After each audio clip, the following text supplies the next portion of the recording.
Hi everyone, I'm Rahvin, this is Rem, and in this video we're going to be looking at the barrier guard. It's a spear parry that blocks anything that comes in below our lead hand. So the basic motion is we'll have our rear hand raised. We're going to take these knuckles and they're going to be pointed at our cheek.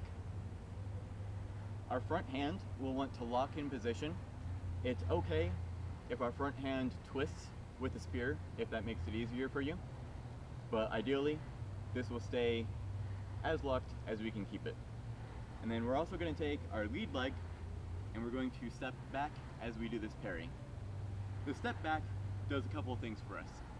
Firstly, when we parry with the barrier guard, we tend to end up closer to the third and second segments of the spear. In the first video on the straight parry, we noticed that these segments of the spear turn a parry into more of a bind, and we need to move the spear more to get our parry to work for us. So when we step back, we remove some target area, and that gives us a little more time for our parry to work. Also, when we step back, it's going to take my spear point, and it's going to bring it backwards a little bit, and then it brings my parry closer to the first part of the spear than it does to the third part of the spear. So it also makes my parry a little bit more stronger. So let's have Rem give me a couple stabs and we'll show this in motion.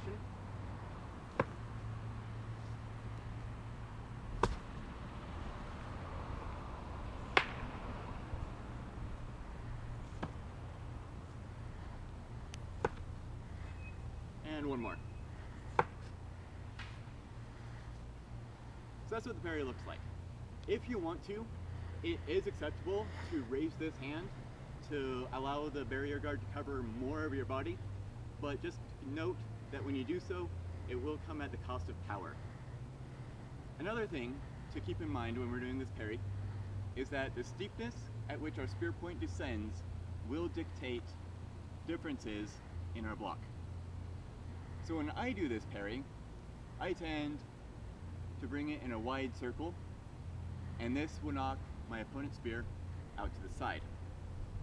When Rem does this parry, he tends to move his point much more steeply than I do, and what this does is it knocks the opponent's spear into the ground, and it comes in much more powerfully.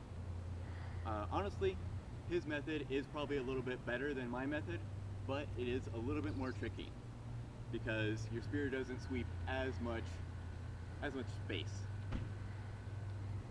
Now, if you watched the video on the straight parry, you might note that this position with my hands looks a little bit like it did when I blocked a shot to my strong side in the low line with the straight parry.